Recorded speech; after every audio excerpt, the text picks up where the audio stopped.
आज अध्ययन कर रहे हैं कक्षा 7 की पाठ्य पुस्तक सामाजिक विज्ञान हमारा पर्यावरण से अध्याय 4 वायु के अंतर्गत भाग 2 में चर्चा करेंगे वायुमंडल की संरचना की।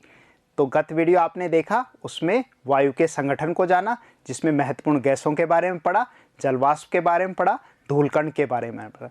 इसके उपरांत हम अध्ययन करने वाले हैं वायुमंडल की संरचना की। संरचना में मैंने आप लोगों को बताया था क्या अध्ययन करते हैं, इसकी विभिन्न परतें। देखिए, ये है वायुमंडल की संरचना, जिसके अंतर्गत ये आपकी पृथ्वी और पृथ्वी के ऊपर विभिन्न परतें क्यों हैं बताया था।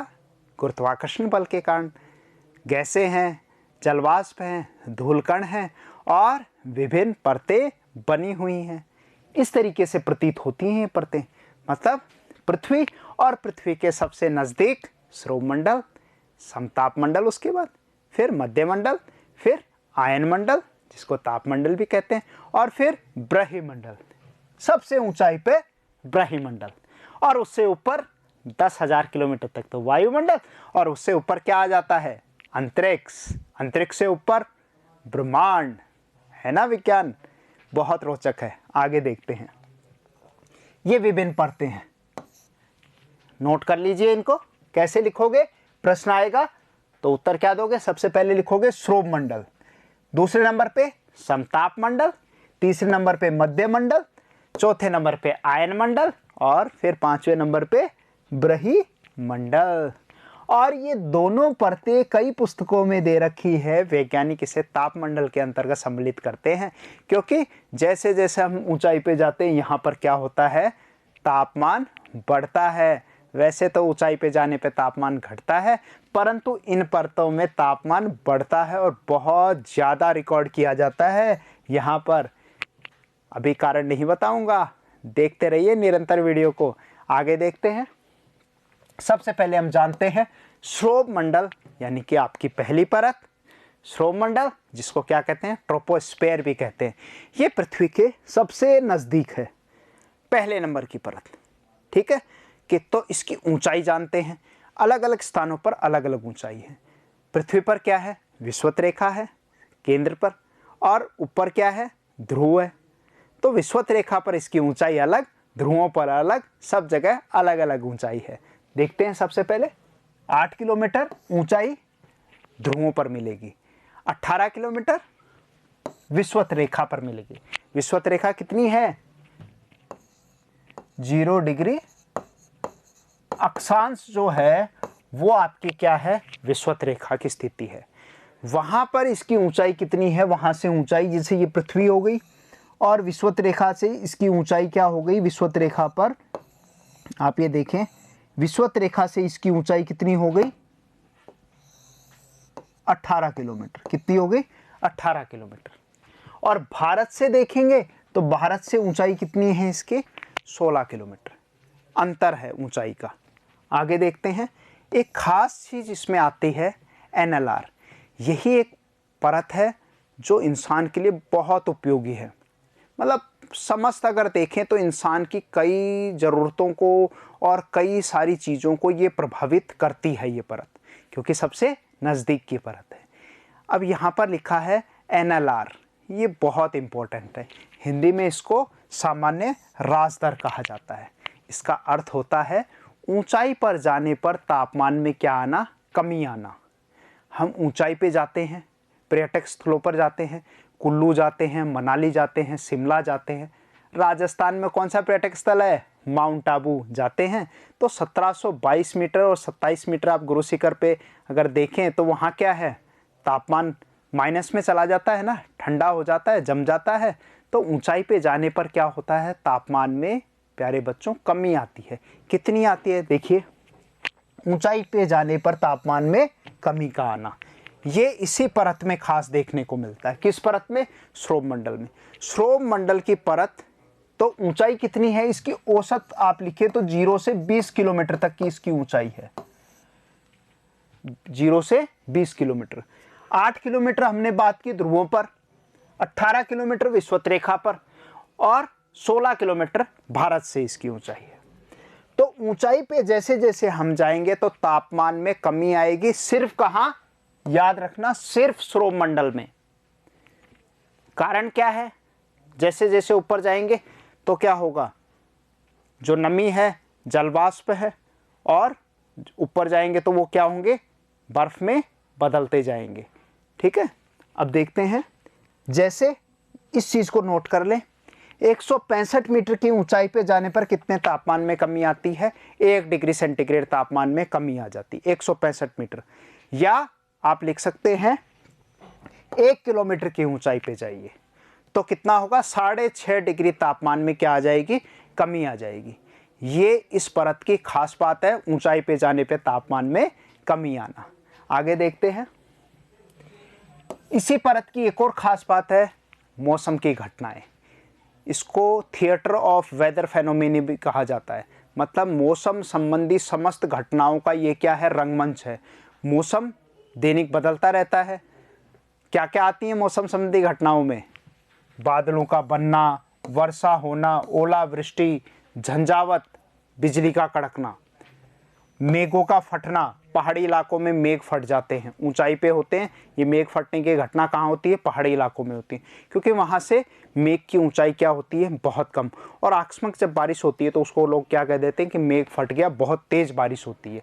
और वहाँ पर क्योंकि पहाड़ी इलाकों में जैसे 1700 मीटर पे है, कुल्लू है, मनाली है, इनकी ऊंचाई 3500 मीटर पे आप देखें तो बादल सामान्य क्या रहेगा, 1 किलोमीटर 2 किलोमीटर पे रहता है। तो यहाँ पर जब वो बारिश होती है तो बहुत तेज होती है, तो उसको लोग क्या कहते हैं, बादल का फटना या मेघ का फटना कहते हैं।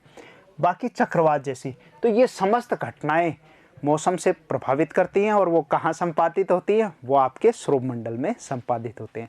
आगे देखते हैं, इसी में महत्वपूर्ण है जेट वायु धाराएं। ये बुक में नहीं दिया है पर ये काम की बहुत खास चीज़ है, इसको ध्यान रखना है आपको। जेट वायु धाराएं कहाँ मिलती है, श्रोभ सीमा में। अब आपको मैं एक बात बता दूं, श्रोभ मंडल, फिर क्या बताए आएगा, समताप मंडल। समताप मंडल के ऊपर कौन सा है, मध्य मंडल। फिर क्या है, आयन मंडल, आयन मंडल, और उसके ऊपर क्या आएगा, ब्रही मंडल। तो कुल मिला के कितनी हुई, 1 2 3 4 और 5 परतें हो गई आपकी। अब इन परतों में आप देखें, श्रोभ मंडल और समताप मंडल के बीच वाले भाग में क्या होती है, श्रोभ सीमा। क्या होती है, श्रोभ सीमा। इसी तरीके से यहां पर क्या होती है, समताप सीमा, और इधर भी होती है मध्य सीमा। मतलब ये सीमा का मतलब होता है पोज, मतलब यहाँ पर ताप और दाब में कुछ परिवर्तन आने वाला है, दूसरी सीमा शुरू होती है, तो वो एक उसका बीच की बाउंड्री होती है, उसकी सीमा होती है, इसलिए उसको श्रोभ सीमा कहा जाता है। तो श्रोभ सीमा पर 12 किलोमीटर की ऊंचाई पर अत्यधिक सर्पेले आकार की बहने वाली जो तेज गतिशील धाराएं होती हैं, उनका नाम क्या होता है, जेट वायु धाराएं होती है। ये देखिए पृथ्वी पर तेज सर्पीले आकार में कैसे बह रही हैं, सर्पीले आकार में बह रही हैं। ये भारतीय मानसून को प्रभावित करती हैं और बादलों को बरसने पर मजबूर कर देती हैं। जो बादल बरसने नहीं आते ऊपर चले जाते हैं, ऊपर से इनको नीचे ले आती है और वर्षा करने में मजबूर करती है। और भी रहस्य अगले वीडियो में देखेंगे। आगे देखते हैं, समताप मंडल, दूसरे नंबर की महत्वपूर्ण परत समताप मंडल। नाम क्या है, समताप, मतलब यहाँ वापस से क्या हो रहा है, तापमान समान हो रहा है। समान मतलब तापमान जहाँ कम हो रहा था वहाँ माइनस में चला गया था, तापमान -87 डिग्री तक चला गया, ठीक है। और यहाँ तापमान क्या होगा, वापस से कितना डिग्री आ जाएगा, 0 डिग्री पर आ जाएगा सेंटीग्रेड पे। तो माइनस कम और 0 उससे ज़्यादा है, तो 0 से फिर बढ़ने लगेगा। तो बढ़ने का कारण क्या है कि इसमें वापस तापमान की बढ़ोतरी क्यों होती है, उसका कारण है यहाँ पर एक परत पाई जाती है, उसको कहते हैं ओजोन परत। ओजोन परत, ओजोन मंडल भी कहते हैं, ओजोन परत है। ओजोन जो लेयर है, ओजोन लेयर, ये बहुत उपयोगी होती है मानव के लिए, विज्ञान में आपने पढ़ा है। ये हमें क्या करती है, सूर्य से आने वाली पराबैंगनी किरणों से हमारी क्या करती है, सुरक्षा करती है। एक कवर का कार्य करती है, एक ब्लैंकेट का ऐसे कार्य करती है कि ऊपर से जो यूवी रेज आ रही हैं, कहाँ से, सन से, सूर्य से जो आ रही हैं, उन किरणों से ये क्या करती है, ओजोन परत हमें बचाती है। अगर नहीं होगा तो खासकर जो ठंडे प्रदेश हैं जहाँ पर ये क्या हो गई है, ओजोन छिद्र हो गया है। ओजोन छिद्र अंटार्कटिका में 1973 में खोजा गया था, ओजोन होल। और वहाँ पर क्या हो रहा है, जो ठंडे प्रदेश के लोग हैं, वाइट स्किन पीपल्स हैं, जिनकी गोरी चमड़ी है, खासकर हमारी चमड़ी तो कैसी है, गेहुआ रंग की है, काली है, क्योंकि इसमें मेलानिन की मात्रा ज़्यादा होती है, तो हमें इससे खतरा कम होता है। जो गोरी चमड़ी के लोग होते हैं उनमें जो स्किन कैंसर के संबंधी कई बीमारियां हैं वो पैदा हो जाती हैं इसके कारण। तो ये ओजोन परत क्या करती है, हमें अल्ट्रावायलेट रेस से बचाती है। तो सूर्य की जो किरणें आती हैं वो यहाँ पर रुक रही हैं, और रुकने के कारण क्या हो रहा है, इस मंडल में वापस से तापमान में क्या होते लगती है, बढ़ोतरी होने लगती है। समझ गए। अगली परत है इसके बाद मध्य मंडल, बीच में आ गए तो उसका नाम है मध्य मंडल या मेसोस्फीयर कहेंगे। इसकी खास बात है, मध्य मंडल में ऊंचाई सबसे पहले लिख ले। यहाँ पर समताप मंडल की ऊंचाई आपने नोट ही कर ली, 20 से 50 किलोमीटर। यहाँ पर कितनी होगी, 50 से 80 किलोमीटर। मध्य मंडल के अंतर्गत तापमान क्या होता है, सबसे न्यूनतम रिकॉर्ड किया जाता है, कितना, -100 डिग्री सेंटीग्रेड। न्यूनतम तापमान होने का कारण है, यहाँ पर वापस से धूल के कण मिलते हैं। धूल के कण क्यों मिलते हैं, उसका परिणाम क्या कारण बताया है, उसका कारण है उल्का पिंडों का नष्ट होना।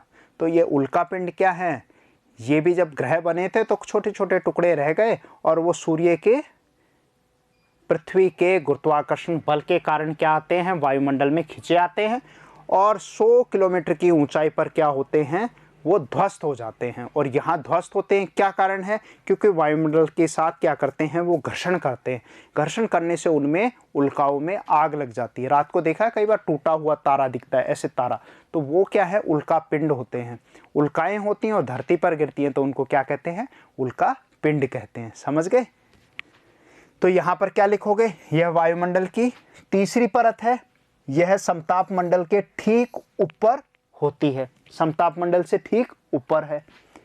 ऊंचाई 50 से 80 किलोमीटर, और उल्का पिंडों का नष्ट होना यहाँ पर 100 किलोमीटर पे हो जाता है, और न्यूनतम तापमान -100 डिग्री सेंटीग्रेड। अब यहाँ जो बात मैंने लिखी है कि समताप मंडल से ठीक ऊपर स्थित है, तो इस चीज़ को यहाँ मत देखो, ये तो लिखावट के आधार पर है। आप अगर चित्र को देखेंगे, जो अपने पहला चित्र देखा था उसको देखिए, सबसे पहले क्या आ गई है, श्रोम मंडल, फिर क्या है, समताप मंडल, फिर मध्य मंडल, उसके बाद आयन मंडल, और फिर ब्रह्मी मंडल। तो श्रोम मंडल पहली, समताप मंडल दूसरी, और समताप मंडल के ऊपर क्या हो गई, मध्य मंडल। समताप मंडल एक और खास चीज़ है, समताप मंडल में जो वायुयान होते हैं, वायुयानों के लिए उड़ने के लिए सबसे बेहतर इलाका होता है।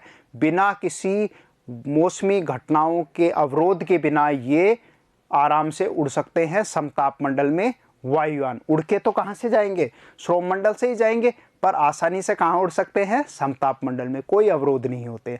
आगे देखते हैं। तो ये देखिए हमने पढ़ लिया समताप मंडल, मध्य मंडल। अब क्या बचा, आयन मंडल। देखते हैं आयन मंडल कौन सी है, चौथी मुख्य परत है। इसके अंतर्गत क्या है, पृथ्वी के लिए बहुत उपयोग है इसका। रेडियो और संचार संबंधी जितने उपकरण अपने काम कर रहे हैं, मोबाइल काम कर रहा है, आपका टीवी काम कर रहा है, रेडियो काम कर रहा है, ये सब प्रसारित कार्यक्रम कर रहे हैं, आप सब देख पा रहे हैं। इसका कारण क्या है, आयन मंडल। आयन मंडल जैसा कि इसका नाम है, ये आयन से बनी होती है, आयंस होते हैं, ठीक है, आयंस होते हैं। और आयंस क्या होते हैं, पॉजिटिव होते हैं और नेगेटिव होते हैं, और उससे क्या करते हैं, उनके टकराने से क्या होता है, ऊर्जा पैदा होती है।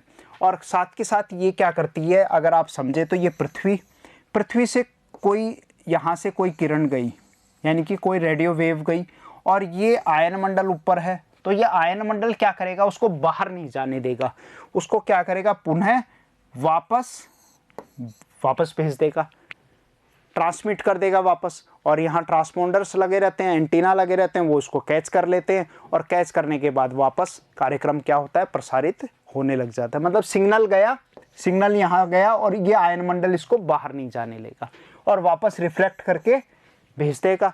और इसी के परिणाम स्वरूप क्या होता है, रेडियो संचार होता है, इस परत का उपयोग होता है।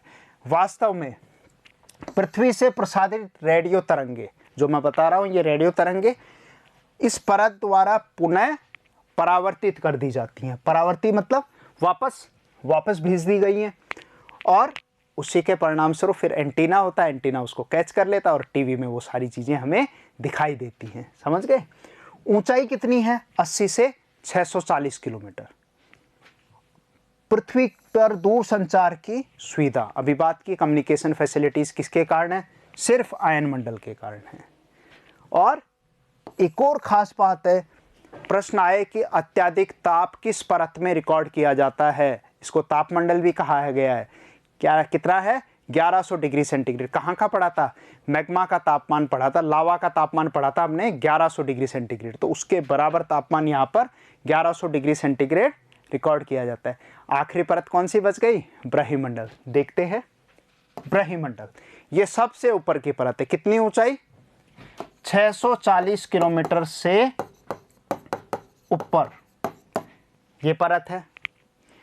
नोट कीजिए, वायुमंडल की सबसे ऊपरी परत है। सवाल आए सबसे ऊपरी परत कौन सी है? ब्रह्मंडल, बाहर की तरफ के नाम से जाना जाता है। यह वायु की पतली परत होती है, छोटी पतली परत है, हल्की है, क्योंकि इसमें क्या है, हल्की गैसें मिलती हैं।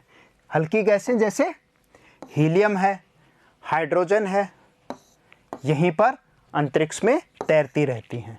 हाइड्रोजन हीलियम का नाम पढ़ा है ना, ये कहाँ है? जब सूर्य की ऊर्जा के बारे में पढ़ोगे ना, फ्यूज़न प्रक्रिया के बारे में पढ़ोगे, तो हाइड्रोजन और हीलियम उसमें महत्वपूर्ण योगदान करते हैं। विज्ञान की मैडम से इस पे चर्चा करना आप लोग।